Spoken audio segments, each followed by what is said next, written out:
네, 오늘 이슈에서는 최근 여당에서 가상 자산의 법제화를 주도하고 있는 분입니다. 국회 정무위원회 더불어민주당 간사이자 자본시장 특별위원회 위원장인 김병욱 위원님과 함께합니다. 안녕하세요. 네, 안녕하세요. 반갑습니다. 네, 최근에 제 주변에도 가상화폐 하시는 분들 굉장히 많습니다. 그런데 현재 가상 자산에 관련된 법은 하나밖에 없더라고요. 의원님이 2019년에 발의해서 지난달부터 시행된 특정금융정보법. 그러니까 오랫동안 이 가상 자산을 좀 주목하고 있는 좀 이유를 좀 여쭙고 싶습니다. 언젠가는 이 시장이 상당히 주목받을 수 있겠구나 그런 생각 속에서 관심을 지속적으로 가졌습니다. 그러다가 유럽에 자금 세탁 방지 기구가 있어요.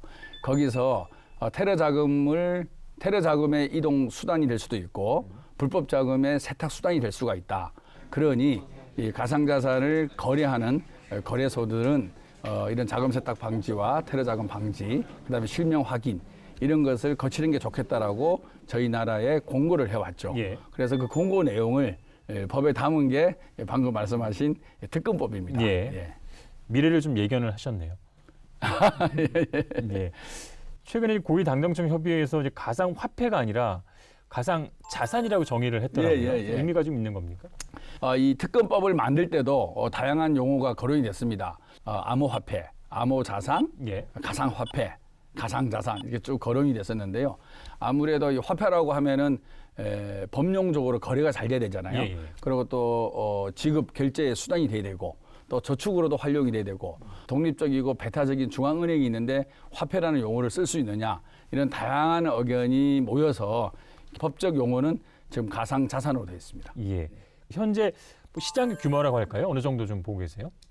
저희가 2월 말까지 통계를 뽑아보니까요. 약 440조가 거래가 됐더라고요.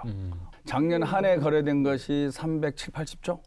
작년 한 해 거래 대금을 올 1, 2월 두 달이 넘어선 겁니다. 아마 그 이후로도 하루에 뭐 20조 정도 되는 것 같아요. 예. 상당한 금액이 거래되고 있습니다. 예.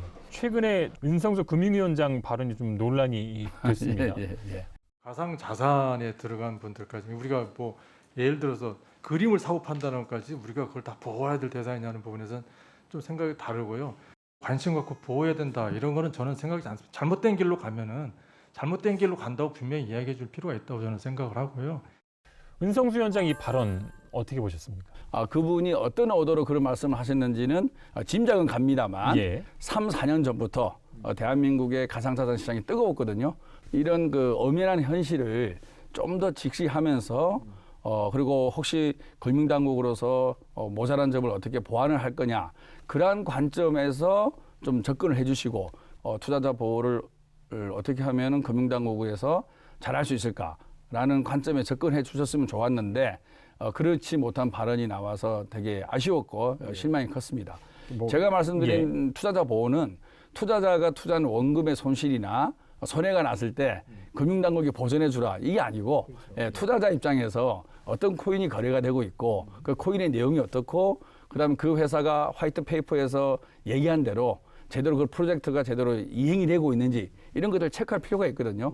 그런 정보 전달 체계를 금융당국이 만들어줘야 되는데 그런 부분에 대한 언급이 전혀 없다라는 게 많이 아쉬웠죠. 예. 특히 이제 젊은 청년 세대들이 이 발언에 좀 분노를 많이 했는데 좀 화낼만 하다고 보시는 거죠. 네, 충분히 화낼만 하다고 생각합니다. 너무 단기간에 이 거래가 집중되고 있는 거 예의주시해야 되겠죠. 그리고 묻지마 투자라든지 영끌 투자라든지 빚내서 투자는 B2 이런 것들에 대한 경고는 반드시 따라줘야 되겠지만 어찌됐든 정말로 주식시장보다도 몇 배가 되는 금액이 거래되고 있는 이 현실 그리고 이런 제4차 산업혁명의 주요 기술 중에 하나인 블록체인과 금융자산이 결합해서 미래의 새로운 성장 동력을 만들어낼 수 있다라는 기대 이런 부분에 대해서는 정치권에서 주목을 해야 된다고 생각합니다. 예. 특히 젊은 층에서 이번에 좀 분노했던 이유가 있는데 하나가 내년부터 이제 가상화폐로 인한 그 소득에 이제 세금이 부과되기로 돼 있잖아요. 1월부터요. 가상자산에 대해서 정부 당국에서 나 몰라라 또는 투기, 불법 시하면서 왜 세금은 걷어가냐 이런 주장이 투자자들 사이에 있는 것은 분명하죠. 근데 이제 과세의 원칙에는 소득이 있는 곳에 과세한다. 그것이 이제 불문율입니다. 그래서 어떠한 소득이든 소득이 생기면은 과세를 하는 거는 맞는데 그 과세를 하기 전에 어쨌든 가상자산을 법적 테두리 내에 예. 좀 들여와야 되지 않느냐. 내년 과세하기 전에 이 가상자산의 상장과 그다음에 공시 그리고 투자자 보호 예. 이런 관점에서 어떻게 법적으로 잘 만들어 갈 것인가. 그게 저희 정치권의 과제라고 생각합니다. 예. 근데 이제 우려하는 쪽에서는 가상자산을 이제 제도화했을 때 좀 시장에 좀 잘못된 시그널을 줄 수가 있어서 오히려 가격이 좀 폭등을 할 수 있다 이런 부분 좀 걱정하는 것 같고요. 이 문제에 대해서는 어떻게 보고 계세요? 저는 그 부분에 대해서는 동의하기 어렵고요. 오히려 상장과 공시 과정에 있어서의 공개성, 투명성 이런 것들에 대한 가이드라인이 없고 예. 그리고 투자자 보호 장치도 없고 시세 조정과 불공정 행위에 관련된 아무런 벌칙 조항도 없고 예. 오히려 우리가 너무 제도권 바깥에서 방치라 그럴까요? 무관심? 그 속에서 오히려 더 많은 문제들이 생기고 있지 않느냐 그런 생각입니다. 예. 근데 YTN에서도 지난 일주일 동안 연속 보도를 했어요. 그래서 해킹, 뭐 허위 공시, 시세 조작, 뭐 이런 피해 종류도 굉장히 다양했는데, 근데 법제화가 되면 이런 피해들을 좀 막거나 보호할 수 있을까요? 재발 방지를 하기 위한 법적 제도 장치를 반드시 만들어야 된다고 생각합니다. 그래서 가상자산 관련된 산업도 제대로 육성하고 그리고 옥석을 구분해야죠. 거래소도 마찬가지고 코인도 마찬가지고 좋은 거는 양성화시키고 그렇지 않은 것은 시장에서 퇴출되게끔 해서 악화가 양화를 구축할 수 없도록 이 시장을 제대로 만들어 가야 된다. 그런 생각입니다. 예. 가상자산의 어떤 그 입법화 일환으로 꾸준히 그 가상자산 업권법, 일명 업권법을 제정을 좀 꾸준히 지금 추진하고 계신데요. 이 법이 좀 필요한 이유는 뭐고, 뭐 어떤 내용이 좀 담겨 있는지 좀 설명해 주시죠.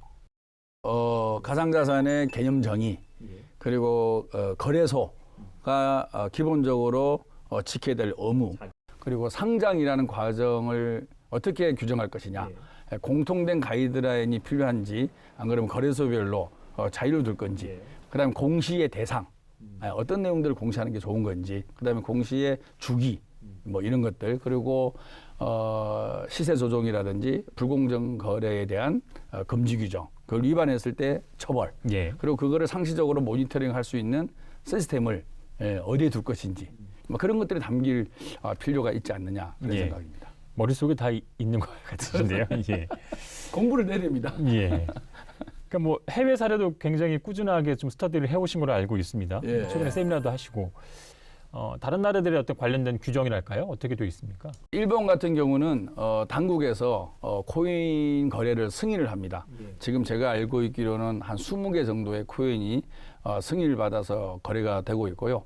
합법적으로 거래되는 거래소는 한 24개로 알고 있습니다. 그리고 프랑스 같은 경우는 ICO를 또 합법화하고 있고요.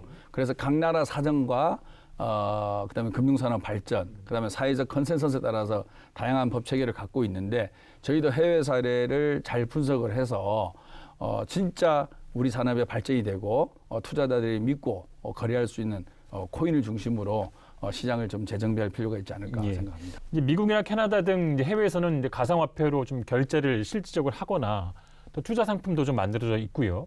실물 가치를 좀 인정하는 편이잖아요. 근데 아직 우리나라는 그 아직 잘 쓰이지 않고 또 그런 공감대도 굉장히 작은 편입니다. 그래서 개인적으로 이런 가상화폐의 어떤 우리나라에서 실질적인 쓰임새가 어떻게 될까 그런 좀 전망을 좀 해주신다면. 가상자산, 가상화폐에 대해서 정확한 개념 설정과 또 그 코인의 특색이 어떤 것인지에 대해서 아직 알려진 바가 없다라는 게 제일 저는 문제라고 봅니다. 그런 부분들을 제대로 알려줘야만이 이 코인이 단순히 유통을 위한 코인인지 방금 실생활에서 내가 지불 결제라든지 물건을 사기 위한 용도로 쓸 수 있는 코인인지 이런 것들 구분이 되는데 현재 그런 것들은 정보가 너무 없다라는 게 문제라고 생각합니다. 예. 결국은 이제 국회 역할이 굉장히 이제 중요할 것 같은데요. 가상자산 제도화에 대해서 좀 당내 여론을 좀 여쭙고 싶고요. 현재 어떤 논의들이 우리 의원님 말고 다른 분들은 어떤 좀 노력들을 하고 있는지 좀 알려주시죠. 저는 이 문제가 사실은 여야의 문제라기보다는 우리의 미래 산업 그리고 디지털 혁신 과정에 있어서 필수 기술인 이 블록체인을 금융 산업과 어떻게 잘 연계할 것인가 이런 고민 속에서 나오는 영역이거든요. 그래서 여야에 저는 차이가 없을 거라고 생각을 합니다. 이 논의가 좀 숙성이 되면 우리 국회 차원에서 하나의 기구를 만들어서 여야가 함께 논의하는 것도 좋은 방법이지 않을까 이렇게 예. 생각합니다. 최근 이제 정부 여당의 가상자산 제도화 움직임에 대해서 선거 이후에 2030에 좀 표심을 얻기 위한 어떤 전략이다 이렇게 좀 해석하는 시각도 있는 것 같습니다.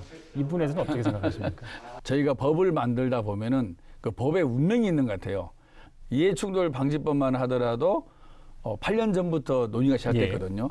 논의가 지지부진하다가 LH 사태를 계기로 논의가 급진전하고 예. 최근에 이제 통과를 앞두고 있지 않습니까? 8년 동안 입법 논의를 이어온 공직자 이해충돌 방지법이 국회 본회의를 통과했습니다. 국회의원과 공무원, 공공기관 임원 등 190만여 명이 대상입니다.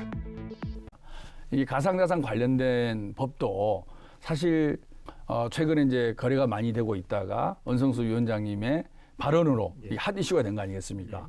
이것도 운명인 것 같아요. 그래서 가상자산 관련된 시장 체계를 어떻게 우리가 만들어 갈 거냐를 본격적으로 집중적으로 저는 논의할 수 있는 좋은 계기가 됐다. 그런 생각 속에서 접근을 하면 저는 의외로 빠른 시간 내에 또 좋은 결과도 만들어낼 수 있지 않을까라고 조심스럽게 생각해 봅니다. 예. 끝으로 최근에 이제 가상자산 문제로 인해서 이 정부 여당에 좀 실망감을 표출하는 분들에게 좀 하실 말씀 있으면 부탁드리고 예. 또 전문가시니까 예. 투자자분들에게 좀 주의할 점 조언을 좀 부탁드리고 싶습니다. 우리 젊은 2030들의 낙담을 잘 알고 있죠. 기성정치인으로서 죄송하기도 하고요. 고성장 시대가 아닌 저성장 시대에 기성세대보다는 지금 막 사회에 진출한 젊은이들에게 기회가 더 적어지고 있고 그래서 2030 우리 세대들이 가상자산에 관심을 갖고 있는 것 자체에는 저는 충분히 이유가 있다고 생각합니다. 예. 하지만 이 투자로 한꺼번에 많은 돈을 벌 수 있다라는 너무 과도한 확신 또한 위험할 수 있다 그런 생각을 하고 있거든요. 그래서 2030 세대들이 갖고 있는 낙담을 어떻게 우리가 희망의 사다리라는 제도로 잘 만들어갈지 고민하는 속에서 이 가상자산 시장도 양면을 함께 보도록 노력하도록 하겠습니다. 예. 가상자산의 어떤 양성화 법제화로 가는 게 맞는 길이라면 김 의원 역할이 굉장히 클 거라는 좀 생각이 들었습니다. 지금까지 더불어민주당 김병욱 의원과 함께했습니다. 고맙습니다. 네, 감사합니다.